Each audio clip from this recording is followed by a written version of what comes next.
Olá, boa noite. No primeiro dia de reabertura do comércio, teve fila nas ruas. Muita gente procurou o serviço das casas lotéricas e olha só como ficaram as calçadas, muita aglomeração.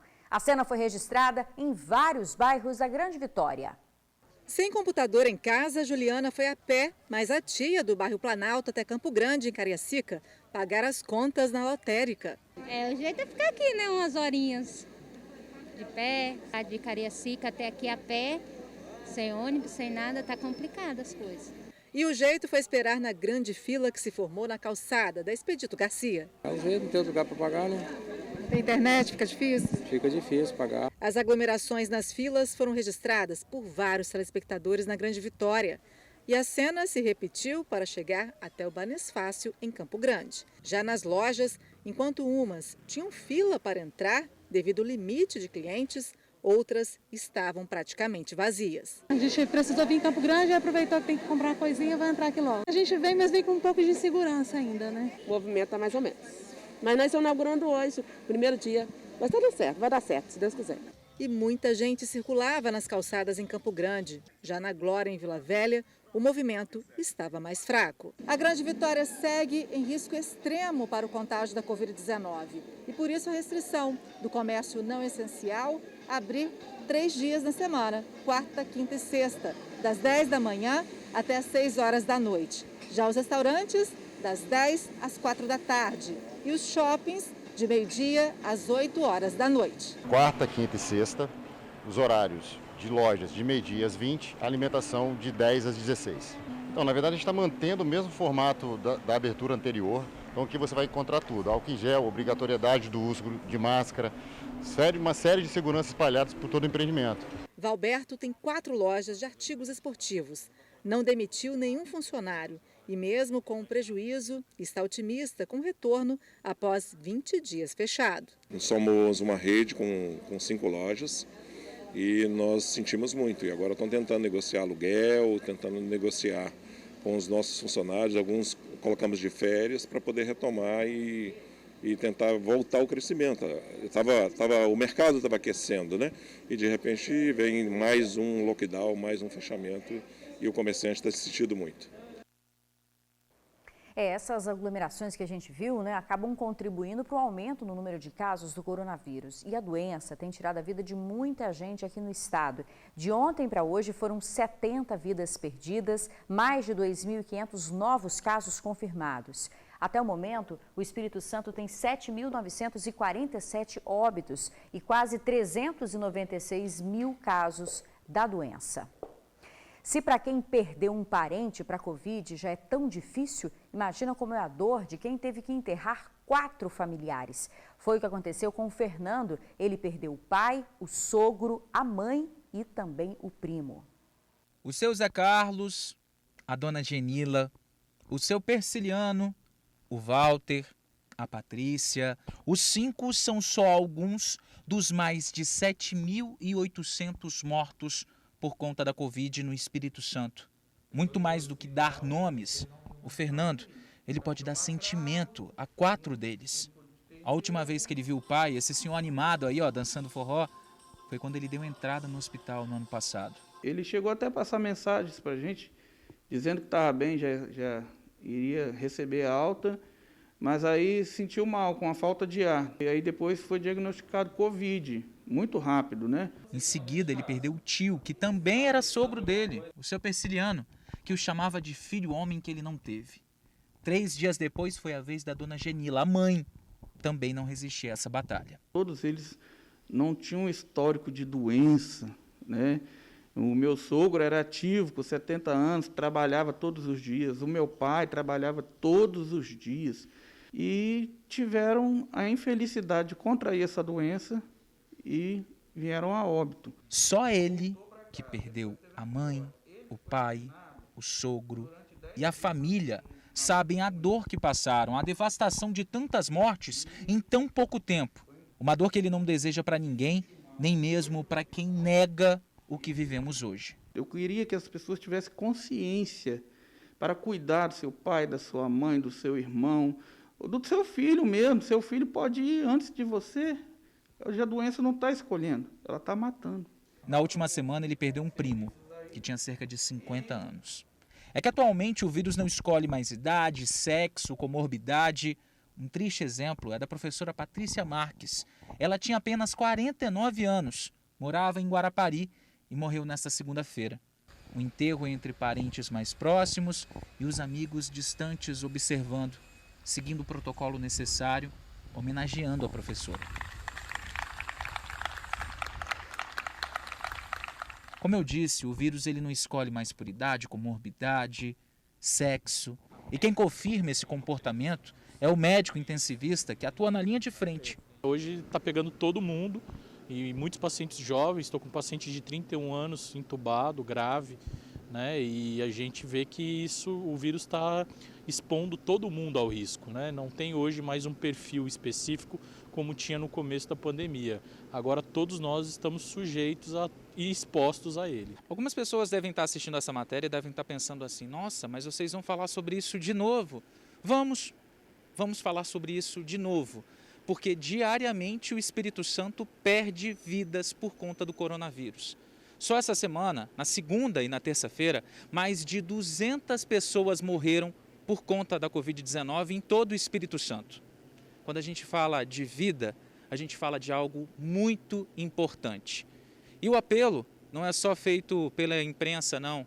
O apelo ele também é feito pelos profissionais da saúde que estão na linha de frente e também por quem perdeu quase que uma família inteira.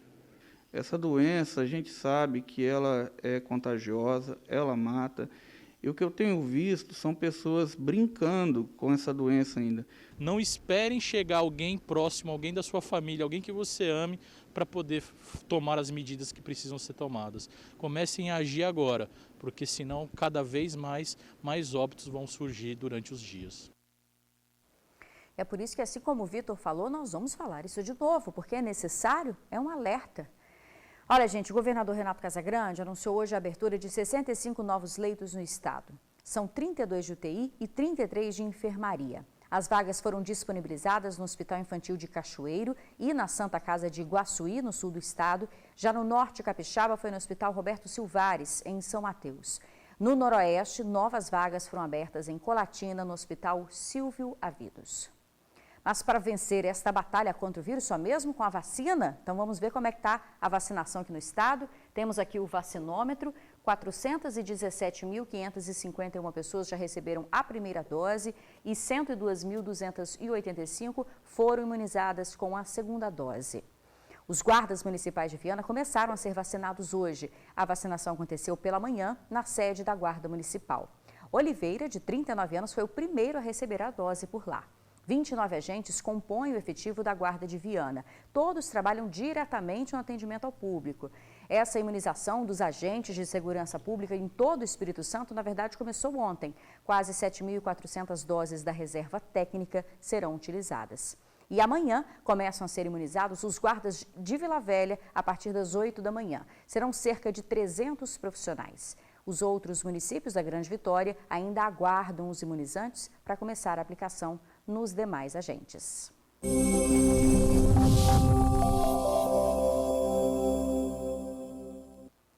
Hora de falar da previsão do tempo. Tem alerta de chuva intensa para 60 cidades capixabas. Acompanhem comigo aqui no LED. Gente, esta área que aparece em laranja aqui no mapa indica as regiões que estão em risco alto para chuva forte com trovoadas e ventania. As pancadas podem ocorrer em parte do sul do estado, parte da região serrana e toda a Grande Vitória. Já a área em amarelo, que vai do Caparaó até o litoral norte, o risco é moderado. O alerta vale até amanhã e o tempo deve ficar instável. No noroeste capixaba deve chover com menos frequência.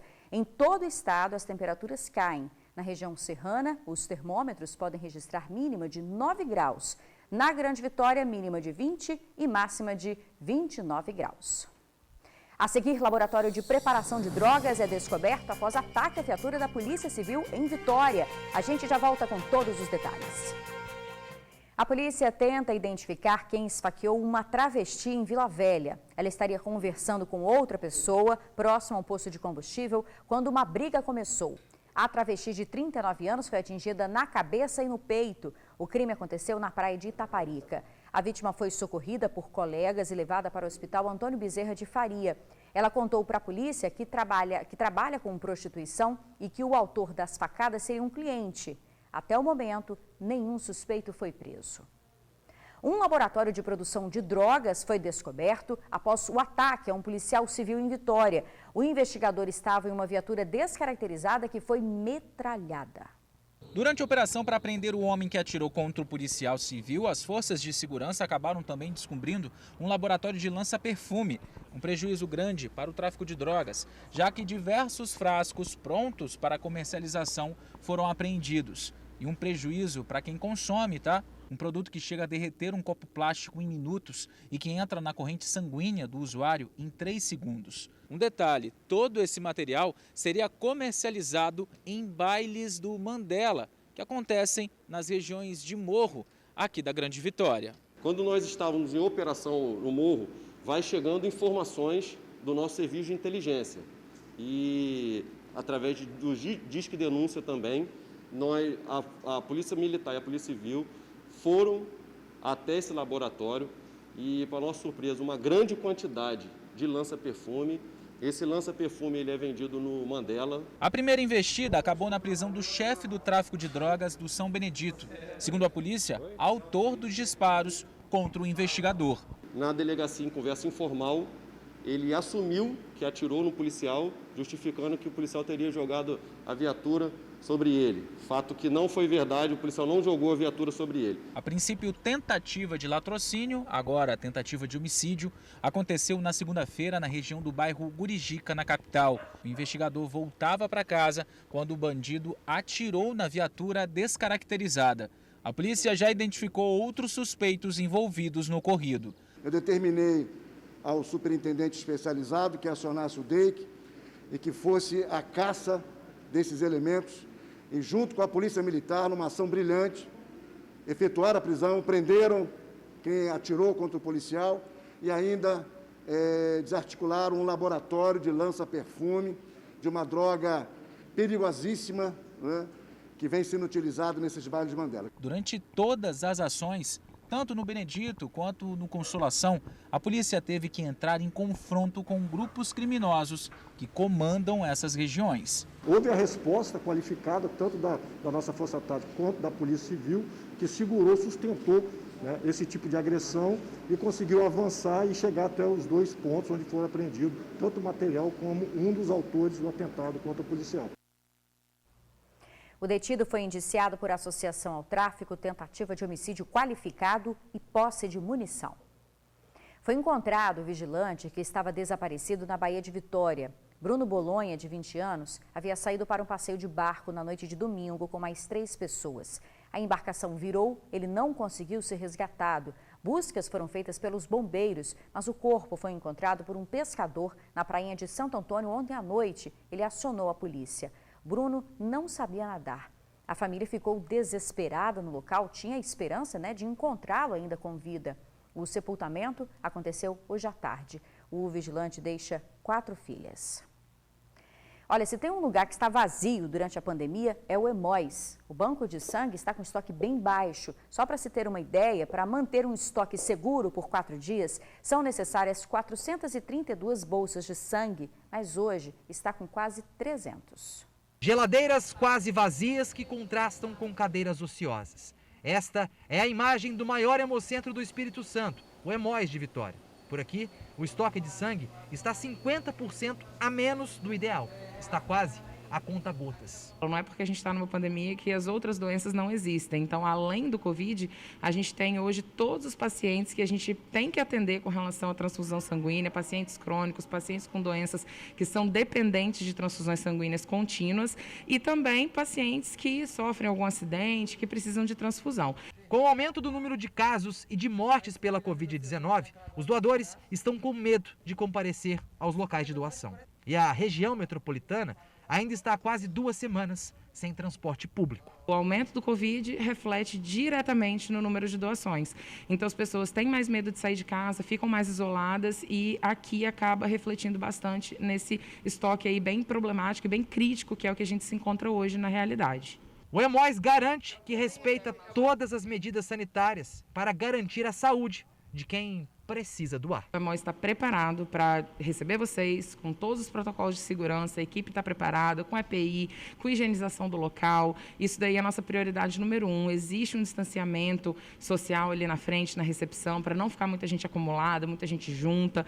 Então a gente quer que vocês venham e estamos preparados sim para receber num ambiente seguro e apropriado para isso. Eu nunca tinha visto o Hemóis de Vitória como está hoje, tão vazio, tão sem doadores. E é difícil ser doador de sangue e não se sensibilizar com tamanha ausência. Por isso, doar na pandemia é mais do que necessário. Continua sendo um ato de amor. Olha, gente, o Hemóis de Vitória funciona todos os dias, inclusive domingos e feriados, das 7 da manhã às 6 da tarde. Para ser um doador, a pessoa passa por uma triagem para avaliar a condição de saúde. Tem que ter entre 16 e 69 anos. Quem já teve coronavírus pode fazer a doação após 30 dias se não apresentar mais sintomas. Devido à pandemia, os atendimentos estão acontecendo por agendamento. Anota o telefone 3636-7920. Teve protesto de trabalhadores da saúde no centro de Vitória. A manifestação aconteceu em frente ao Palácio Anchieta. Os trabalhadores protestaram contra as taxas cobradas pelo sindicato, que são descontadas nos salários. 2 faixas de cada sentido da Avenida Jerônimo Monteiro foram interditadas. O trânsito ficou bem lento no local e segue com reflexos nas principais avenidas da capital. No retorno do TN2, você vai ver, estão abertas as inscrições para o SISU. Aqui no estado são mais de 4.000 vagas. É já já. Atenção, estudantes, estão abertas as inscrições do Sistema de Seleção Unificada, o SISU. Aqui no estado são mais de 4.400 vagas, divididas entre a UFES e o IFES, em 18 cidades capixabas. Na UFES, as vagas são para 74 diferentes cursos. Já no IFES, há a possibilidade de inscrição em 46 cursos. Mas fique atento, viu? As inscrições devem ser feitas até essa sexta-feira, dia 9. Os interessados devem acessar o site sisu.mec.gov.br. Não há cobrança de taxa, mas os candidatos devem apresentar as notas do último Enem. Agora a gente fala da solidariedade neste momento de pandemia que a gente está vivendo, né? Em Vitória, mais de 1.500 quilos de alimentos foram arrecadados em doações e eles serão destinados às famílias que estão sofrendo muito durante este período. Chegamos na casa de Magno, na região de São Pedro, na capital. Dentro da pequena residência, com 2 cômodos, a esposa Marilza e as filhas, Sara, de 6 anos, Lorena, de 3 e Laís, de 1 aninho. No fogão, o jantar da família. E amanhã, Magno não sabe se a panela estará cheia, porque a geladeira está assim, completamente vazia. Bem difícil. As coisas igual hoje está difícil, eu fiz um bicozinho mesmo aí, comprei um arrozinho, um macarrão e é o que nós vamos comer hoje, amanhã eu já não sei. Magno é ajudante de pedreiro, está desempregado. A esposa não trabalha, fica em casa, cuidando das crianças.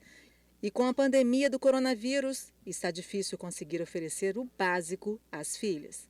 Nem durmo, porque eu fico preocupado que nós vamos comer no outro dia, eu já não consigo dormir. Tem vezes que eu fico a noite toda acordado às vezes. Por enquanto eu estou parado porque por causa desse negócio de corona, mas quando aparece eu caio para dentro. Ou de vez em quando faço um bico aí, limpo um quintal, qualquer coisa que aparecer eu encaro. E além da família do Magno, segundo a Associação de Moradores aqui do bairro Santos Reis, que fica em São Pedro, em Vitória, outras 70 famílias também precisam de ajuda. E por isso, a Prefeitura de Vitória também iniciou uma campanha solicitando arrecadação de alimentos. Já foram arrecadados mais de 1.500 quilos de alimentos e 1.500 litros de leite. A secretária de Assistência Social de Vitória, Cíntia Schus, explica como os alimentos serão distribuídos no município. Solicitamos às pessoas que estão com a vacina agendada, se puderem e quiserem, doem alimentos não perecíveis e também kits de higiene. Se você não está com a sua vacinação agendada ainda, pode fazer a doação no pátio do estacionamento da Prefeitura. Tá aí, portanto, a informação, se você puder, gente, a doação está sendo recebida ali no estacionamento da Prefeitura de Vitória entre 8 da manhã e 5 da tarde. E os postos de vacinação contra a Covid na capital também recebem os alimentos. Importante, não precisa fazer nenhum cadastro, é só chegar lá e fazer sua doação. Bom, a gente fica por aqui. Muito obrigada pela sua companhia. Tenham todos uma ótima noite. Até amanhã.